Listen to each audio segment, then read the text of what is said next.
Boa noite, pessoal. Sejam todos bem-vindos a mais uma reunião científica do Grupo de Anestesia Regional da Unifesp. Eu sou Alexandre Taqueda, e tenho o prazer de trazer para vocês hoje o Pedro, nosso fellow, né, nosso aluno de especialização, agora em vias de terminar. E hoje ele veio com um tema que é pouco discutido, né? Acredito até que a literatura não seja daquelas mais floridas, quando a gente procura membro inferior ou membro superior, mas um tema extremamente importante que tem crescido cada vez mais por conta das cirurgias, tá? Que são os bloqueios de parede torácica. Então, Pedro, a palavra é toda sua. Boa noite, pessoal, tudo bem? Então, acho que está compartilhando certinho, né, Taqueda? Tá. Beleza? Vou só mudar aqui meu computador.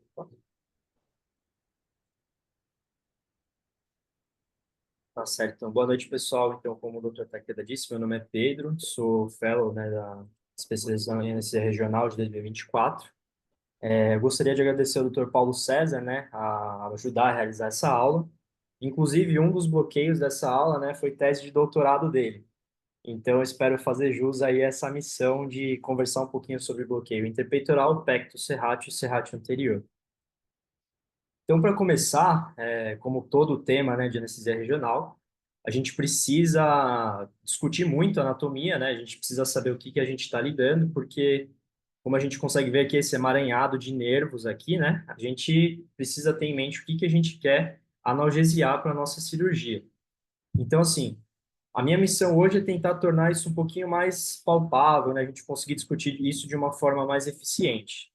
Então, para começar, os marcos anatômicos principais para a nossa aula, né, principalmente para os bloqueios que a gente vai discutir, são os músculos peitoral maior, peitoral menor, serrátil anterior, os músculos intercostais, o grande dorsal. No bloqueio do interpeitoral especificamente, o ramo da artéria toracocuneal vai ser muito importante, e a pleura. E o que seria, né, um bloqueio ideal, né? Qual que seria a nossa meta principal aí, se a gente quisesse fazer um bloqueio que conseguisse dar uma analgesia para todo o tórax, né? A gente deveria pegar os nervos intercostais, o nervo peitoral lateral, que vai inervar o peitoral maior, o nervo peitoral medial, que vai inervar o peitoral menor, o nervo torácico longo e o nervo tóraco dorsal. A analgesia, né, esses ramos desses nervos, eles provêm do plexo braquial. Então é isso mesmo, né? Então a gente está falando de parede torácica, mas a grande maioria desses nervos eles vão vir do plexo braquial, sendo eles então o peitoral lateral, o peitoral medial, o torácico longo e o tóraco dorsal. Uma outra origem, né, desses nervos, os nervos intercostais, eles vão vir ali da raiz ventral da medula, então são nervos espinhais. Então a gente tem essas duas grandes origens aí dos nervos que vão inervar nossa parede torácica. Discutindo um pouquinho mais ali dos nervos intercostais propriamente ditos, né, que eles são um pouquinho mais específicos para a gente entender a anatomia deles. Então a gente tem aqui a região posterior, a região anterior. Aqui a gente vai ter, então, o ramo ventral da nossa raiz, né? Ela vai vir aqui entre os nervos intercostais, mais ou menos na altura da linha axilar média. Então, a gente vai ter a divisão desse nervo intercostal em ramo cutâneo lateral. Então, ele vai vir perfurando aqui essa musculatura na altura da linha axilar média. Vai emitir dois ramos, um ramo anterior e um ramo posterior. Voltando aqui para o caminho original, então, do nosso nervo intercostal, ele vai continuar fazendo o seu caminho aqui para a região anterior do tórax e vai emitir o ramo cutâneo anterior, dando inervação ali para a região parasternal e medial da mama, né, a região medial aqui do nosso peito, tá certo? Então, esse aqui a gente vê que o ramo intercostal ele vai se ramificando ao longo do seu trajeto ali entre os músculos. Olhando um pouquinho aqui uma visão lateral da nossa parede torácica, a gente vê aqui o comportamento, né, do nosso ramo cutâneo lateral. Então a gente vê ele emitindo aqui os ramos dele, o ramo anterior e o ramo posterior. Eles vão meio que abraçando, né, a nossa caixa torácica, né, a parede torácica. E aqui os ramos anteriores dando analgesia ali para a região medial. Interessante notar também que a axila ela vai ser inervada pelo intercósto braquial, nervo tóraco dorsal, nervo torácico longo, que serão esses dois últimos ramos do plexo braquial. E o intercósto braquial, ele nada mais é do que um ramo cutâneo lateral da raiz de T2. O intercósto braquial é aquele nervo que a gente tanto se preocupa ali do garrote, né, para a cirurgia de membro superior. Então, ele é um ramo intercostal, ele é um ramo cutâneo lateral de T2 e vai promover a analgesia ali da axila e região medial do braço, tá? Então, a gente vê o quão complexo, né, de que cada lugar ele vai ser inervado por um grupamento diferente. Então, aqui, né, uma imagem de plexo braquial no meio de uma aula de parede torácica, mas é isso mesmo. Então, a gente tem aqui, né, o plexo braquial, dele saindo nosso nervo peitoral lateral, nervo peitoral medial, o nervo torácico longo e o nervo tóraco dorsal. Então, a gente vê que o componente da inervação, principalmente ali da axila, né, pelo tóraco dorsal e torácico longo, e do peitoral maior e do peitoral menor, a musculatura, eles são basicamente ali vão ser ramos do plexo braquial. Por isso que é importante a gente ter esse conhecimento. Inclusive também, por isso que algumas vezes quando a gente faz ali uma peridural torácica, né, às vezes a gente pode ter um escape álgico ali na região da axila. Justamente porque essa região ela vai ser um pouco de território de plexo braquial, que vai sair lá de C5, C6. Então é uma região bem mais alta, né? Por isso que a gente pode ter um pouquinho de falha, às vezes, em axila, mesmo realizando uma peridural torácica. Aqui, né, a gente só juntando a musculatura com os nervos, né, você vê que os nervos intercostais eles abraçam mesmo, né, a nossa parede torácica. Aqui, os músculos principais para a nossa aula de hoje, que a gente tem que ter em mente, né, então o peitoral maior, abaixo dele a gente vai ter o peitoral menor, o grande dorsal, ou latíssimo do dorso, né, e o serrátil anterior, que ele vem como se fosse uma luva mesmo, né, abraçando aqui a nossa parede torácica. Ele vem aqui emitindo, ele vai se fixar nas costelas. Aqui, eu vou discutir um pouquinho mais, é uma imagem vista, uma visão anterior do nosso tórax, né? Aqui a gente tem o peitoral maior. Interessante a gente ver aqui, ó, supraclavicular, né? Nervos supraclaviculares, não é nem plexo braquial. Então a gente vê que essa região superior aqui da nossa região da caixa torácica, ela vai ser nervada pelo plexo cervical superficial. Então os nervos supraclaviculares vão ser os responsáveis pela inervação dessa região superior e anterior aqui do tórax. Mas eu trouxe essa imagem mesmo para a gente discutir. Aqui a gente tem o nosso nervo peitoral, ele foi removido, o peitoral maior, tá? Aqui esse nervo menorzinho, aqui esse músculo menorzinho é o peitoral menor. Aqui destacado esse nervo brilhante é o nosso nervo peitoral medial. E aqui em cima a gente tem o nervo peitoral lateral. Por que que eu trouxe essa imagem? Porque o primeiro bloqueio que a gente vai discutir, o bloqueio interpeitoral, a base dele, a teoria dele seria a gente injetar anestésico local entre o peitoral maior e o peitoral menor, justamente para a gente colocar anestésico local aonde estão passando esses nervos, o nervo peitoral lateral e o peitoral medial. Então a gente vê que ele realmente está entre esses dois músculos.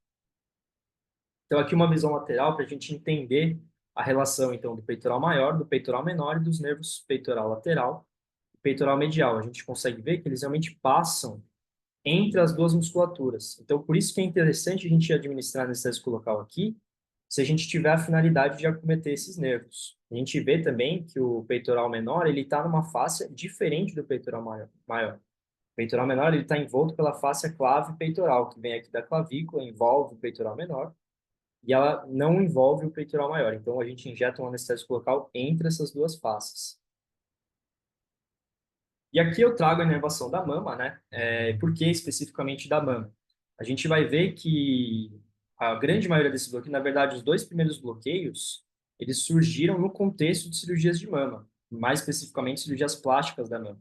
Então a gente vai ver aqui que é muito importante a gente entender como a gente está, onde a gente está se metendo, né? A gente precisa ver realmente de onde vem cada um desses nervos que vão inervar a região da mama.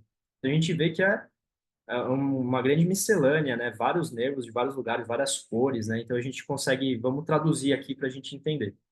Então, como eu disse anteriormente, a região superior da mama ela vai ser território do plexo cervical superficial, mais especificamente dos nervos supraclaviculares. A região medial ela vai ser território dos ramos anteriores dos nervos intercostais, a região lateral dos ramos cutâneos laterais dos nervos intercostais, e aqui a gente vê a axila, né? A gente vê aqui o torácico longo, o intercosto braquial. Então, a gente consegue entender o quão complexo é a inervação dessa região.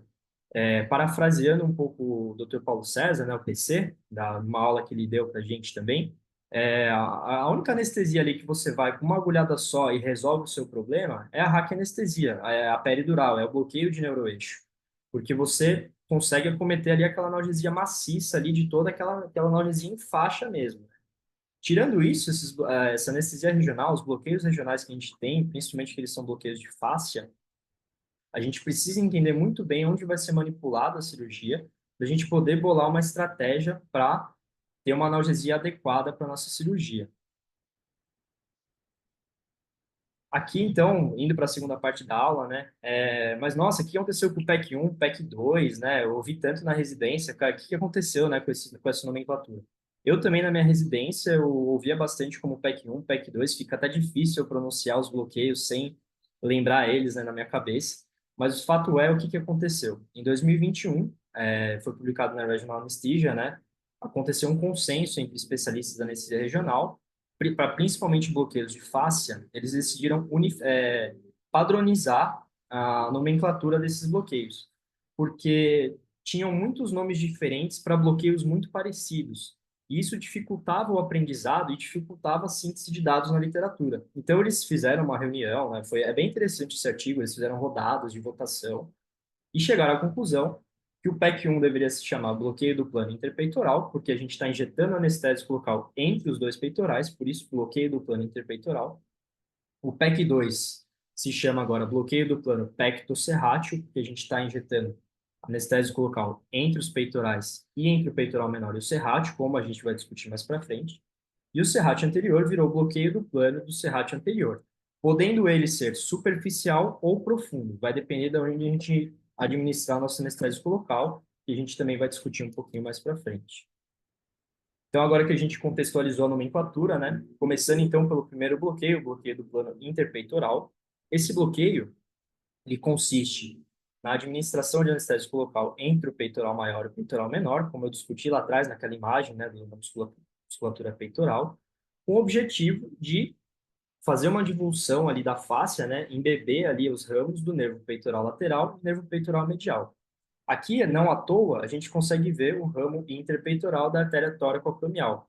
Ela vai ser a nossa referência anatômica para a realização do nosso bloqueio, porque próximo dela passa o nervo peitoral lateral, que vai inervar o peitoral maior. Então, na nossa imagem, é muito interessante que a gente consiga identificar ela para saber que a gente está numa altura correta, que a gente consiga fazer o nosso bloqueio de uma forma adequada. Então, como que nasceu esse bloqueio, né? Rafael Blanco, em 2011, no contexto de cirurgias plásticas com prótese submuscular, uma cirurgia que tem um potencial álgico grande, ele quis uma alternativa à peridural torácica e ao bloqueio paravertebral, justamente porque são técnicas muito boas, só que elas carregam consigo uma morbidade grande. Por exemplo, se você perfurar uma dura mater ou fazer um pneumotórax quando você estiver fazendo um bloqueio paravertebral, é uma morbidade muito indesejada, né, para o seu dia a dia, principalmente, né, para as cirurgias plásticas, que geralmente são cirurgias até em regime de hospital dia. Então, é uma coisa que você quer evitar ao máximo. Não só em todas, né, mas especialmente nesse tipo de cirurgia, nessa população. Então, ele juntou 50 pacientes para cirurgias de mama com prótese submuscular. No artigo original, que é esse aqui que eu destaco aqui, ele descreveu, né, como 0,4 ml por quilo de levobup a 0,25%, administrados abaixo do peitoral maior, entre o peitoral maior e o peitoral menor, né? No artigo também ele descreve a colocação de catéter, 5 ml hora, né, a mesma diluição. Mas fato é, o que trouxe de importante esse artigo? Ele conseguiu comprovar uma redução no consumo de opioides. E uma técnica que reduz o consumo de opioides por si só, ela já se valida, né? É muito interessante você ter uma redução de consumo de opioides. Com uma técnica que é relativamente simples comparada a uma peridural torácica. Então, para resumir, a gente vai ter uma injeção entre os músculos peitoral maior e peitoral menor, usando a artéria tóraco-acromial como referência, 10 a 20 ml de bupivacaína 0,25, bupivacaína 0,2%, lembrando que isso é um bloqueio analgésico. A gente vai utilizar o probe linear, porque é um bloqueio superficial. O paciente ele vai estar em DDH. E aqui, como todo bloqueio de face, a gente depende do volume. Se você tiver uma boa dispersão de volume, claro que sempre respeitando a dose tóxica, as suas chances de sucesso são maiores, porque você consegue ter uma melhor área de dissecção de face. Então, aqui, mais uma vez, só para a gente relembrar ali a imagem tradicional, lembrando que o agulhamento ele vem de céfalo para caudal. Aqui só uma transição entre a sonoanatomia e a ilustração, né, só para a gente começar a se acostumar com a imagem. A gente vê ali a artéria torcocranial, né, que seria o raminho do nervo peitoral lateral. Então, como que é o nosso posicionamento, né? O paciente ele vai estar em DDH, a gente pode abduzir o braço. E sendo bem sincero, a janela ela é muito parecida com o bloqueio infraclavicular do plexo braquial, se não for a mesma, né? Então, assim, a gente vai colocar o nosso probo aqui próximo, né, na clavícula, bem mais alto, né, bem cefálico. A gente pode fazer uma leve rotação externa, que nem tem nessa imagem aqui, para a gente evitar que a nossa agulha bata na clavícula, dá para facilitar o nosso agulhamento. E aí, a gente consegue fazer esse bloqueio sem grandes dificuldades, né? Então, mais uma vez, né, a imagem que a gente sempre tem que ter em mente. E aqui a gente vê o posicionamento, você vê como a gente consegue observar como o probe está bem aqui, bem próximo à clavícula mesmo, né? Bem mais para cima, bem parecido com a janela do infraclavicular. Aqui é uma imagem do acervo, né, do grupo da Regional Unifesp. Aqui é uma realização do bloqueio interpeitoral, só que vocês vão reparar que a gente não consegue ver a artéria nesse caso especificamente, porque esse bloqueio está sendo feito um pouquinho mais para baixo. Então, aqui a gente não consegue ver a artéria pulsando ali como uma referência anatômica. Mas, verdade seja dita, se você consegue identificar bem os dois músculos ali, a face separando entre eles, tiver uma boa dispersão do anestésico local, o seu bloqueio está super válido. Então, a gente tem aqui o agulhamento, né, de céfalo para caudal. A gente consegue ver bem brilhante aqui a face separando os dois músculos, né? Músculo peitoral maior, peitoral menor. Sente aquele cliquezinho de você perfurando a face e você quer ver justamente essa imagem de fuso, né? Como se fosse um zíper realmente abrindo ali abrindo a face, né, entre os dois músculos. E você pode injetar ali 20 ml, né, 0,4 ml por quilo, igual a descrição original, sempre respeitando a dose tóxica. Esse é o grande perigo, né? Uma região muito vascularizada, a gente não pode se empolgar ali fazendo um monte de bloqueio regional, às vezes são cirurgias bilaterais, então a gente tem que tomar cuidado com a dose tóxica para a gente não intoxicar o paciente. Então, quais seriam as grandes indicações, né, para esse bloqueio? Então, a gente vai conseguir analgesia para mama, clavícula, região acromioclavicular e, assim, musculatura peitoral no geral, né? Porque a gente está anestesiando o peitoral lateral e o peitoral medial, que vão inervar o músculo peitoral maior e o peitoral menor. Então, até implante de marca-passo, portocate, qualquer procedimento que envolva a musculatura peitoral. Lembrando que é um bloqueio que não vai contemplar a região de axila e, às vezes, a região cutânea também vai ficar um pouco falha, porque eles são bloqueios explicitamente dos nervos, dos músculos peitorais. Então, a gente tem que saber sempre a gente sempre tem que alinhar nossas expectativas ao nosso bloqueio, né? E aí, Rafael Blanco, né, justamente como eu comentei agora, não satisfeito, ele viu que ele podia melhorar, né? Então, um ano depois, ele descreveu o bloqueio do plano PEC do Serratio, o antigo PEC 2. Então, com esse bloqueio, qual que é a ideia? Ele queria melhorar a analgesia justamente para a região de axila, ali da lateral do tórax. Então, esse bloqueio, como que ele é? Ele começa como se fosse um bloqueio PEC1, um bloqueio interpeitoral, só que a diferença agora é que para a gente conseguir pegar o músculo serrátil, nosso probo ele vai começar aqui em cima, a gente vai imaginar mesmo a linha da regata, né, como se fosse uma regata, nosso probo ele vai descer um pouquinho em busca do início do serrátil anterior. Então a gente consegue ver nessa imagem que ele vai começar um pouquinho mais para baixo do que daquele posicionamento inicial do nosso probo. Então a gente vem descendo como se fosse a linha da regata, até encontrar o músculo serrátil recobrindo a costela. E aí que tá, aí que vai ser a nossa imagem. Então a gente vai manter ainda o peitoral maior e o peitoral menor na tela. E agora a gente tem o músculo serrátil. Primeira injeção entre o peitoral maior e o peitoral menor. A segunda injeção, um pouquinho mais profundo, entre o peitoral menor e o serrátil. 10 ml na primeira injeção, 20 ml na segunda, como dizem alguns artigos, com a finalidade de pegar especificamente essa região aqui da axila. Então, a gente tem aqui o artigo então, original dele, né? Um ano depois de publicar o PEC 1. E aqui, né, uma injeção, então, entre o peitoral maior e o peitoral menor, adicionada a uma injeção entre o peitoral menor e o serrátil. 0,2 ml por quilo por injeção, 10 ml entre o peitoral maior e o peitoral menor, 20 ml entre o menor e o serrátil. Isso aí vai da sua dispersão, vai do quanto você pode ali de anestésico local no seu paciente. Mais uma vez, então, aqui a imagem, né? E aqui, como eu estava conversando com vocês, a gente imagina a linha da regata do paciente. Então, o operador ele veio descendo E a gente vê que o nosso probe está um pouquinho mais caudal, né? Então, ali, alguns artigos descrevem, né? Quarta costela, quinta costela. Verdade seja dita mais uma vez, onde você conseguir encontrar um músculo serrátil já recobrindo a costela, conseguir encontrar um peitoral maior e um peitoral menor, você já consegue fazer o seu bloqueio. Então, primeira administração de anestésico local entre o peitoral maior e o menor, a segunda injeção entre o menor e o serrátil.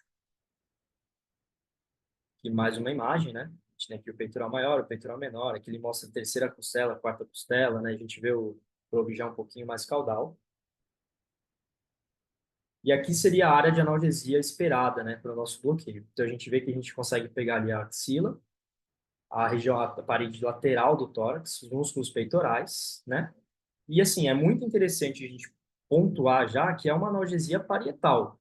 Se você está lidando com grandes toracotomias, né, um estímulo ali visceral, aquela toracotomia grande, cirurgia de pleura, né, pulmão, você tem que alinhar a sua expectativa. Vai ter uma redução de opioides, como a gente vai ver nos estudos aqui para frente. Só que se você quer aquela analgesia maciça, visceral mesmo, um bloqueio peridural, né, um neuroeixo ele passa a ser muito mais interessante. Então, sempre alinhar as expectativas. Então, aqui, né, as indicações, mastectomias extensas, que envolvem linfonodo sentinela, aquela parede lateral, né, analgesia para costela. Então, assim, mais a parede lateral e a gente ainda consegue cobrir os músculos peitorais, porque a gente ainda está fazendo uma injeção interpeitoral. Então, quem que a gente consegue pegar agora?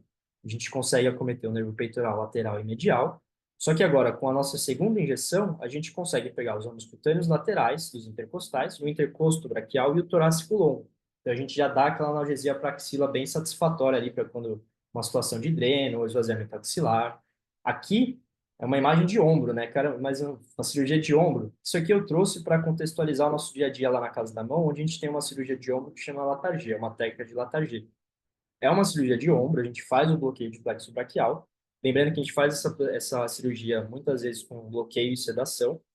Só que se a gente fizer um bloqueio de plexo braquial sozinho, a gente vai ter uma analgesia de região de ombro, só que essa cirurgia, a abordagem inicial dela, a via de acesso, é pela via axilar, quase ali na altura do peitoral. Então, a gente vai ter um paciente com uma baita analgesia boa de plexo braquial, só que na hora de começar a incisão ele vai sentir dor.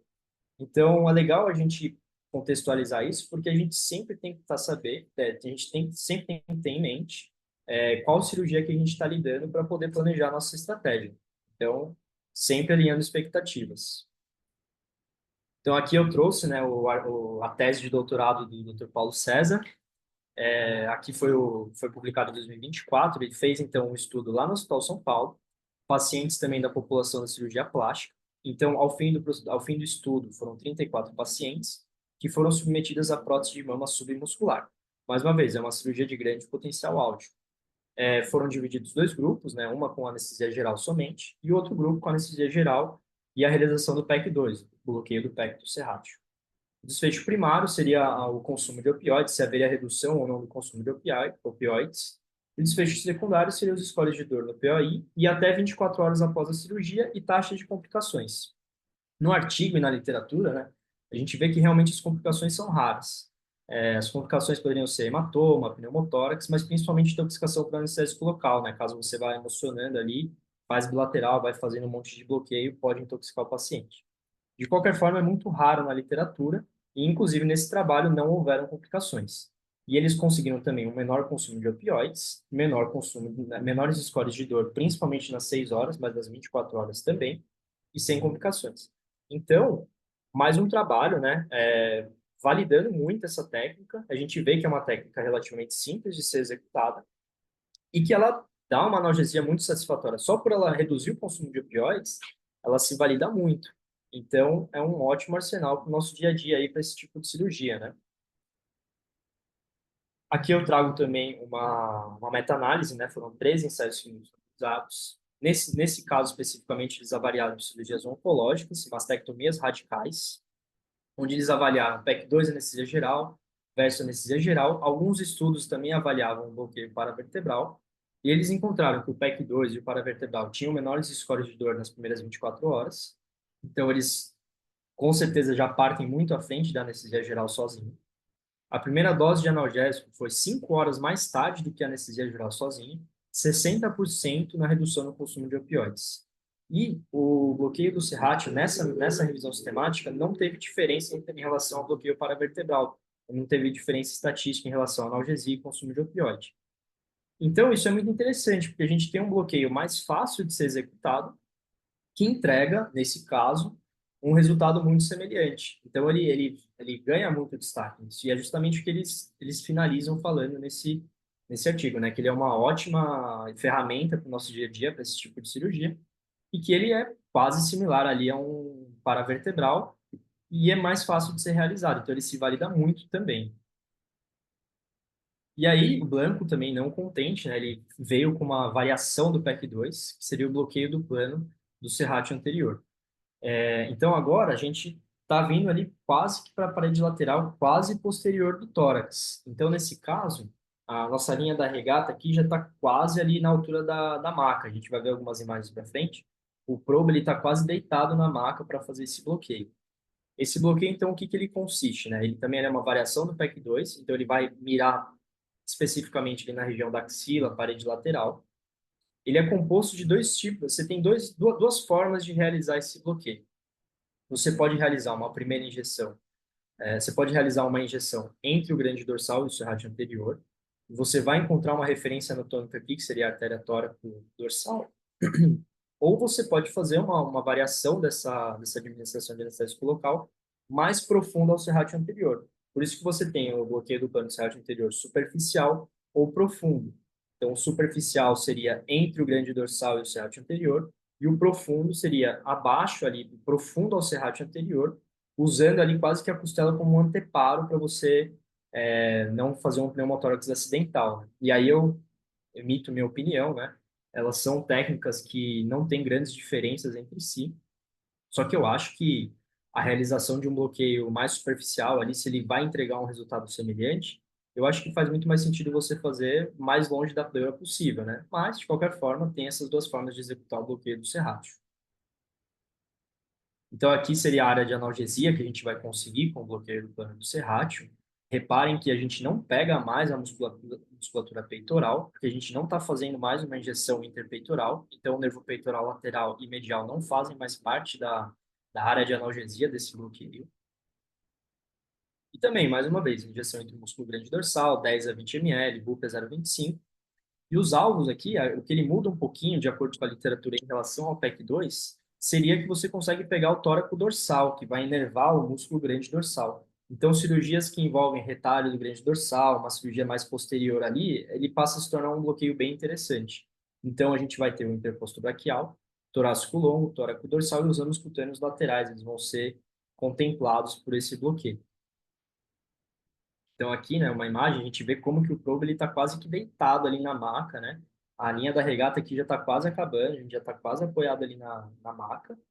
E a gente consegue ver aqui nessa imagem, ficou bem bonita, né? A gente vê a artéria tóraco dorsal, o grande dorsal e o serrátil anterior. A gente pode fazer, então, uma injeção aqui ou uma injeção aqui profunda ao serrátil anterior.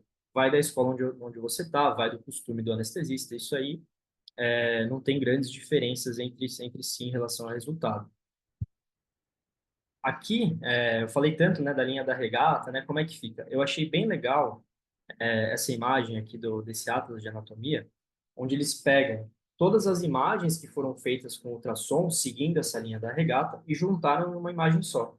Então, aqui a gente teria uma imagem inicial ali do bloqueio interpeitoral, enquanto que aqui ele já juntou uma imagem do bloqueio do serrátil, passando por todo o caminho que o probe faria num escaneamento ali dinâmico da parede torácica. Então, a gente vê que legal, ele começa aqui com o peitoral maior e menor na tela, ele vai terminar aqui com o grande dorsal e o serrátil, já o peitoral maior e menor já não estão mais na tela. Então, é aqui que a gente faria o nosso bloqueio. E mais uma imagem mostrando como que o probe ele fica quase que deitado na maca mesmo, né? Ele até colocou um Doppler aqui para mostrar a artéria tóraco-dorsal. Aqui você vê, a gente já vê sexta, sétima costela, né? Vai depender muito da composição do paciente. Às vezes você consegue ter essa imagem na quinta, na quarta. Então vai depender. O ideal, na verdade, o grande objetivo é que você tenha o grande dorsal e o serrátil na sua tela para que você possa fazer a dispersão dessa face.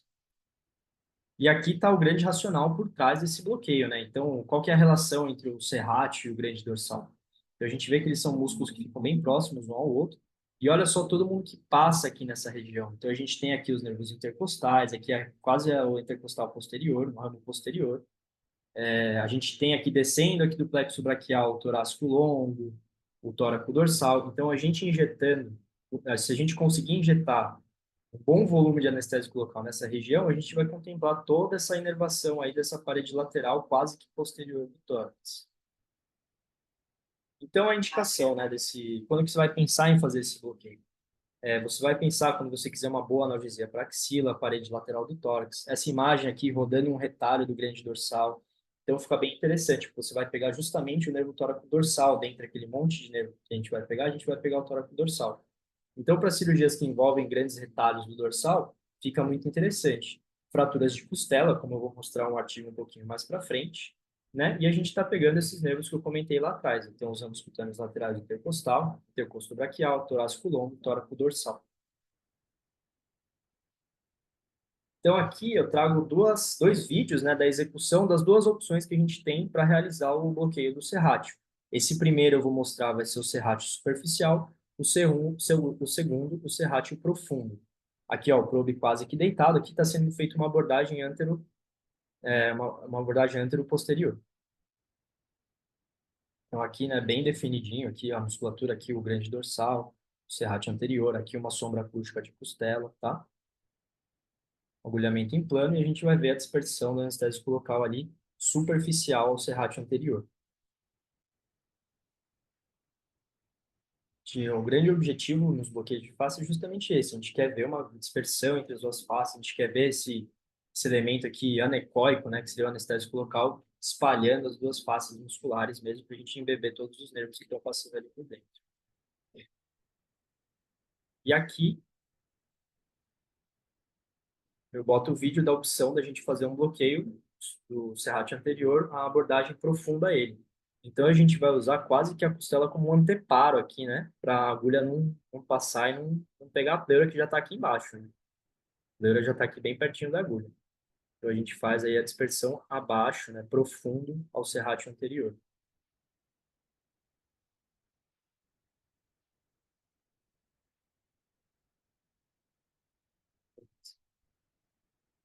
Então, aqui, esse aqui é um estudo, né? Onde eles juntaram 90 pacientes oncológicos que foram submetidos à lobectomia. E eles compararam o paravertebral com a anestesia geral com o serrátil e a anestesia geral sozinha. Então, foram 3 grupos de pacientes. O que eles encontraram? Eles encontraram o menor consumo de fentanil intraoperatório e de morfina nos dois grupos com bloqueio. Então, a anestesia geral esperado, né, já sai perdendo de cara. O bloqueio paravertebral, nesse caso, ele teve uma melhor analgesia depois de 12 horas e um menor consumo de morfina. No entanto, no estudo, eles disseram que em 4 pacientes eles tiveram hipotensão e bradicardia. Por quê? Bloqueio paravertebral, ele pode cursar com um pouquinho de bloqueio autonômico, porque você está ali quase perto do neuroeixo, né? Então, para pacientes que você não deseja esse tipo de intercorrência, às vezes é ideal você evitar. E aí que entra o grande potencial do serrátil anterior, né? Você tem um bloqueio com uma analgesia parecida, que não vai ter esses efeitos colaterais que você pode encontrar com o paravertebral. E além disso, o próprio artigo ele fala, uma forma de você circundar esse problema do menor tempo de analgesia seria colocar um catéter no serrátil. Então fica aí um questionamento, né? Você pode ele quase que equiparar com o paravertebral, de acordo com esse trabalho, colocando um catéter, você vai ter um tempo de duração de analgesia similar e vai ter os mesmos benefícios sem o efeito colateral, que seria o bloqueio autonômico do paravertebral.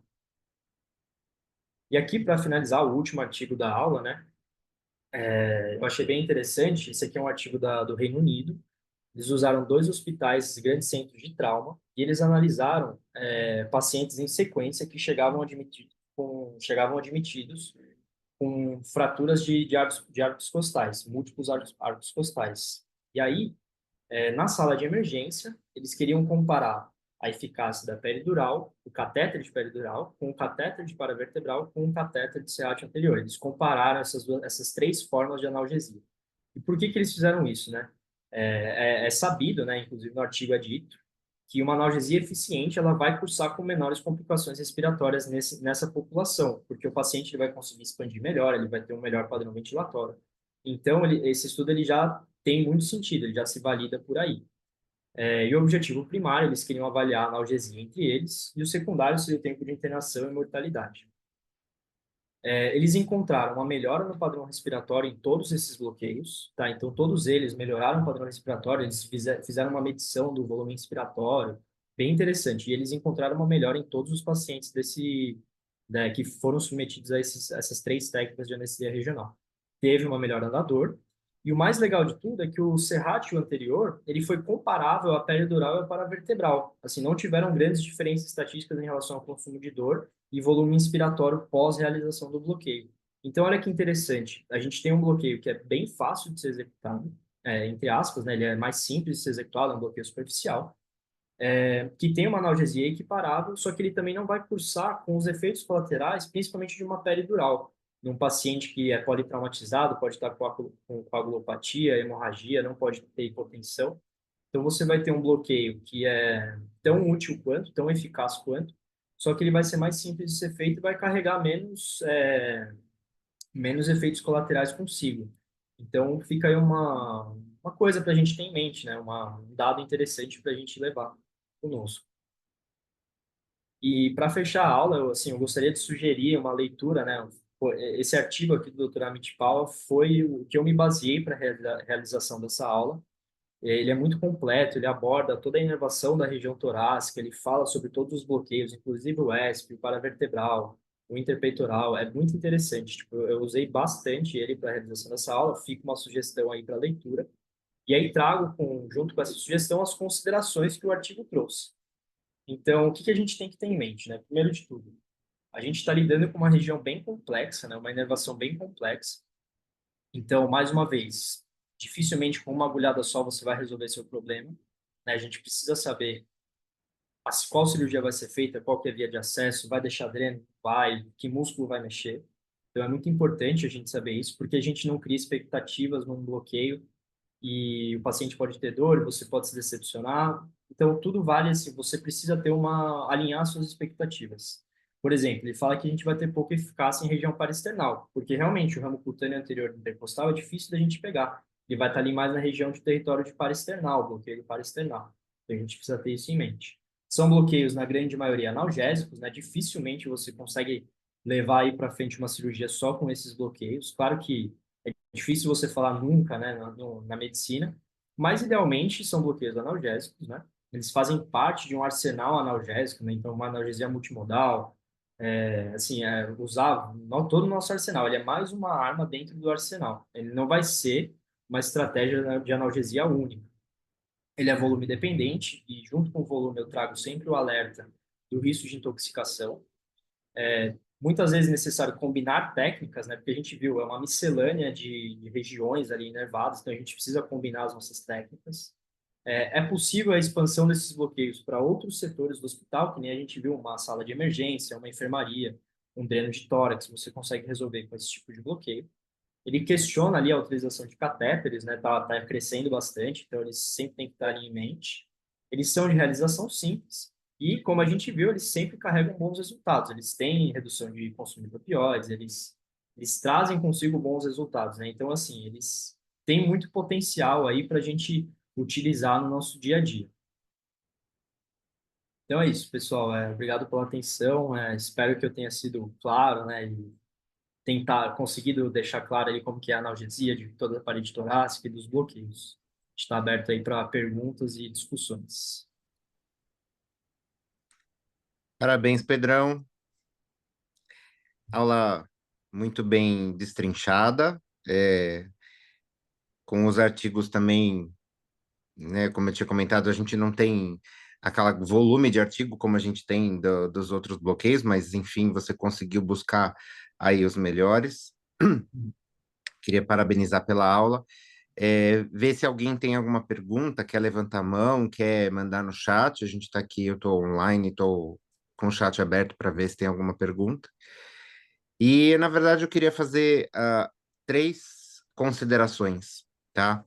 A primeira delas é com relação ao ao bloqueio do interpeitoral, que a gente fica meio congelado, com aquela coisa de associar com o infraclavicular, e que o infraclavicular, o bloqueio é sempre com agulhamento céfalo-caudal. Lembrar que no bloqueio do interpeitoral, se houver uma dificuldade técnica, onde a agulha eu não consigo entrar com ela cefalocaudal, para o bloqueio interpeitoral eu posso entrar com a agulha de caudal para cefálico, ou eu posso girar o probe 90 graus, deixar ele transversal aqui e fazer uma abordagem que pode ser tanto de medial para lateral quanto de lateral para medial.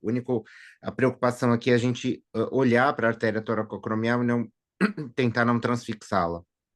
Cara, Diferentemente do infra, que a gente realmente fala para não fazer de caudal pracefálico por conta da profundidade, o risco maior de levar a sua agulha e transfixar a veia axilar. certo. Essa seria a primeira consideração. A segunda é quando você fala nos três bloqueios, a gente cria um hábito, quem está começando na anestesia regional tem a mão muito leve. E às vezes a gente ensina as pessoas, aperta um pouquinho mais o probe para a gente melhorar a tua imagem, né? Eu consigo compactar o subcutâneo, isso faz com que diminua a minha profundidade de tecidos, eu consigo superficializar aquilo que eu tenho como objetivo e eu consigo ver melhor a agulha, eu uniformizo as densidades musculares com essa pressão, então a gente vai ensinando as pessoas a apertarem o probe. E a gente esquece de falar para as pessoas criam esse hábito de ficar apertado. Todo bloqueio interfacial, seja de parede torácica, de parede abdominal, enfim, de qualquer lugar, quando a gente começa a injeção, é legal soltar um pouquinho dessa pressão do probe para eu ver mesmo esse zíper abrir, né? Para ver essa separação das faces, que a gente sabe muito de que quanto maior o volume e melhor a sua dispersão nos bloqueios interfaciais. Muitas vezes a gente, por estar com o probe comprimido, pode até fazer sentido na cabeça que eu facilito essa dispersão, né? Porque eu estou apertando. Então eu tenho menos área de altura, eu consigo esparramar mais, mas às vezes eu não vejo tão bem. Então é legal lembrar das pessoas de tirar um pouquinho a pressão do probe para poder ver essa dispersão do, do meu anestésico. Para não E deixar entrar no ar, né?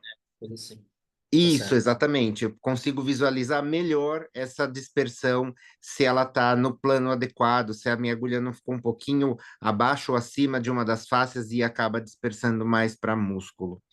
E a última consideração que eu ia fazer, na verdade, não é uma consideração, é mais uma pergunta. Esse trabalho multicêntrico que você, último que você mostrou, de trauma de costela, Sim. ele fala, né, que compara pele e compara vertebral com o serrátil. Ele falou em volumes. Ele não falou em volumes. Inclusive, ele tem alguns problemas, né, nesse trabalho, justamente porque eles foram fazendo bloqueios sequenciais e já tem um grande viés. Eles avaliaram mortalidade, dos pacientes, tanto que eu nem mencionei na aula.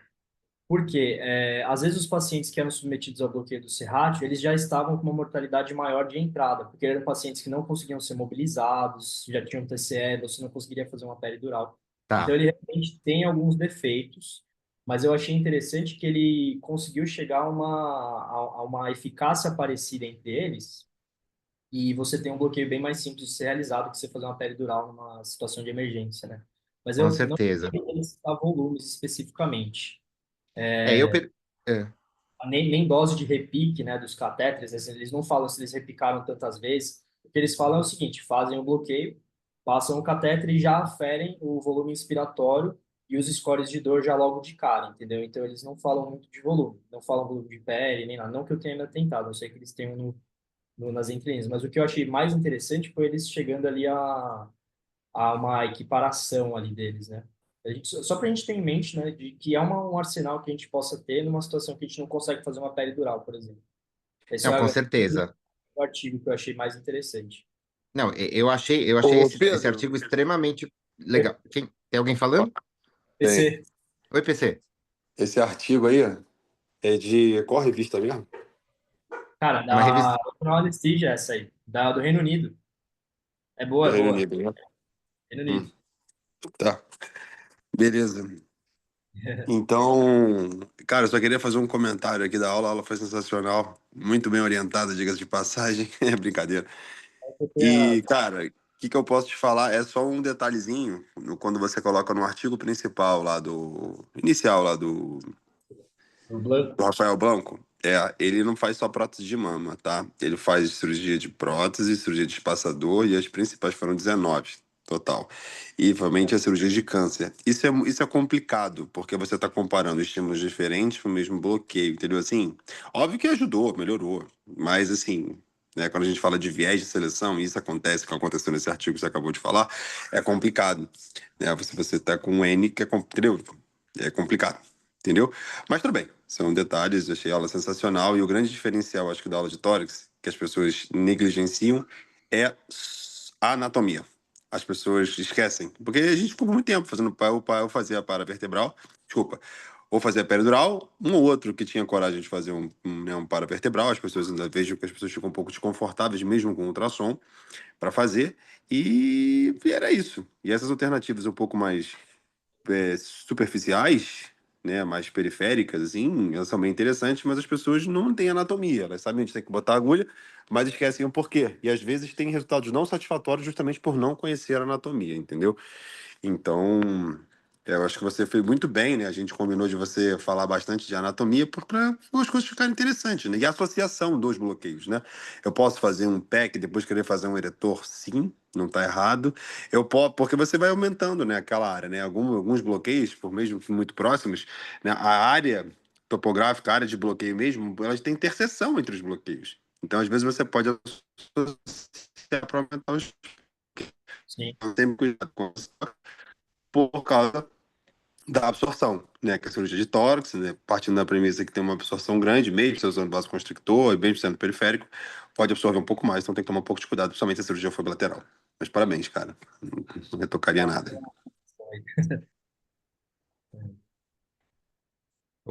Só voltando naquele trabalho do multicêntrico, eu acho legal a gente deixar bem claro que eu acho que isso faz. Eu perguntei do volume exatamente porque faz parte, como o PC falou, e é importante, a gente não pode esquecer da anatomia, né? O anestesista, e principalmente o anestesista regional, ele tem que ter a anatomia sempre muito bem em mente.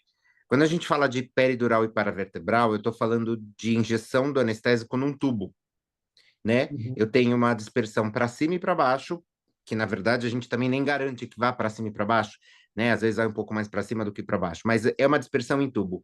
Quando a gente fala do sunblock, eu tenho uma dispersão numa área muito mais ampla. Então, talvez eu precise de maiores volumes para ter um sucesso equiparado, né?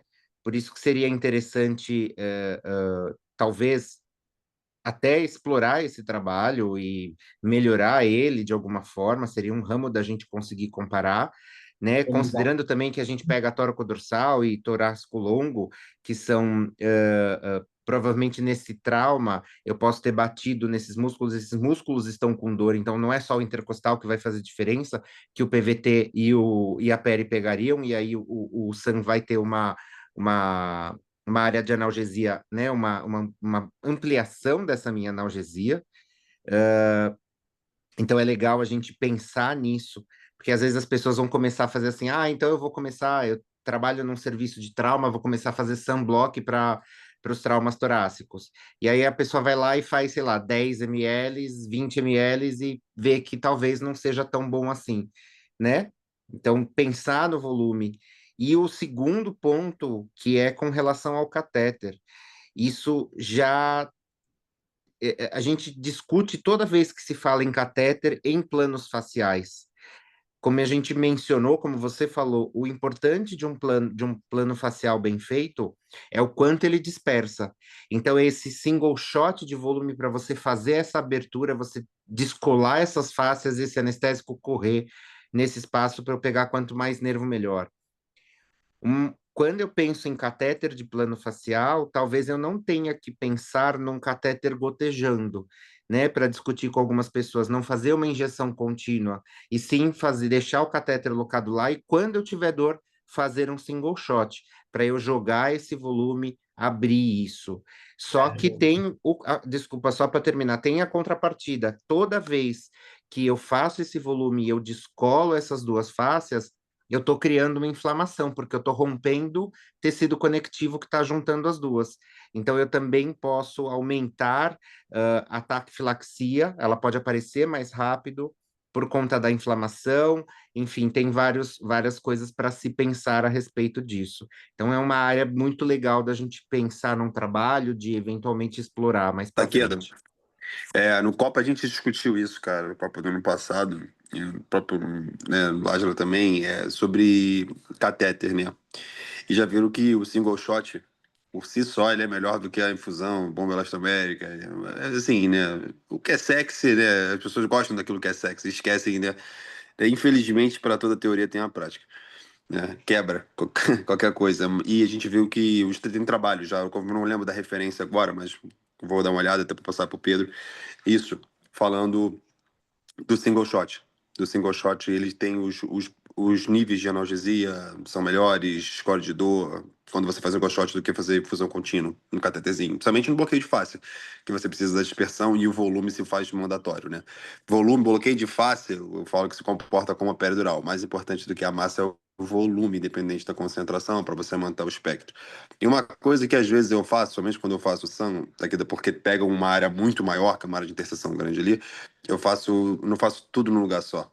Eu entro um lado e depois eu tento aumentar a dispersão, sabe? Aquelas tentativas que o pessoal fazia do TAP, que você vai, faz um pouquinho aqui, depois você faz um pouco ali, para você tentar aumentar o espectro, sabendo que a dispersão pode ser errática, principalmente no abdômen. E eu acabo fazendo isso no tórax, eu tenho bons resultados. Né? Uma vez eu passei um catéter no serrátil, né? Para cirurgia de tórax, eu nem lembro por que eu passei isso, não lembro. E o paciente ficou muito bem, assim, sabe? Fazendo sempre single shot. Eu fui lá ver na UTI, o paciente ficou super bem, enfim. É uma possibilidade, né? Eu prefiro. Eu gosto de single Com shots. certeza. Bombas, até porque, entendeu? Sei lá. Enfim, É não que nem gosto eu muito. quando faço quadrado lombar, eu sempre injeto um pouquinho no um e depois um pouquinho no 2. Eu É uma nunca maneira faço de num você lugar só. aumentar a sua dispersão. Você tá fazendo um, você tá fazendo dois. Não, independente disso, você tá fazendo um aumento da dispersão do bloqueio. Você tá englobando tudo. É algo que faça. Eu gosto de fazer ali o 2, o 3 também. Eu sempre faço um pouquinho. Eu faço um pouco ali, faço um pouco ali. Ah, o bloqueio é meu, eu faço do jeito que eu quiser. Essa que é a grande verdade. É. É. Entendeu? A grande verdade é essa, mas a tentativa não é porque eu estou inventando, é porque eu quero pegar aquele mesmo volume e aumentar na minha área de dispersão, e numa dessa a gente acaba tendo uma dispersão melhor. Se tendo uma dispersão melhor no bloqueio de face, o sucesso, né, ele fica mais provável, né? É isso aí. Muito Beleza. bom. Alguém tem alguma dúvida? Todo mundo com fome, tá todo mundo. Alguém quer fazer alguma pergunta? Ninguém mandou no chat, mas alguém quer abrir a câmera, abrir o microfone? Não. Estamos Bom, começando. Estamos começando, então, o pessoal já tá pré-carnaval já, a galera já tá nessa pegada. que pré-carnaval. Então, Pedrão, parabéns mais uma vez pela sua aula. E eu agradeço aí a presença de todos, o cachorro querendo participar. Agradeço a participação de todos mais uma vez na nossa reunião. Fiquem atentos. Em breve devo postar isso no YouTube, então assistam por lá, nem que seja só para começar a assistir, curtir, para a gente poder entregar cada vez melhor aí no YouTube. Tá certo? Uma boa noite a todos. Pedrão, mais uma Boa vez, noite. parabéns. Boa noite, até Parabéns, mais. Pedrão. Tá pronto. Um abraço. Nossa.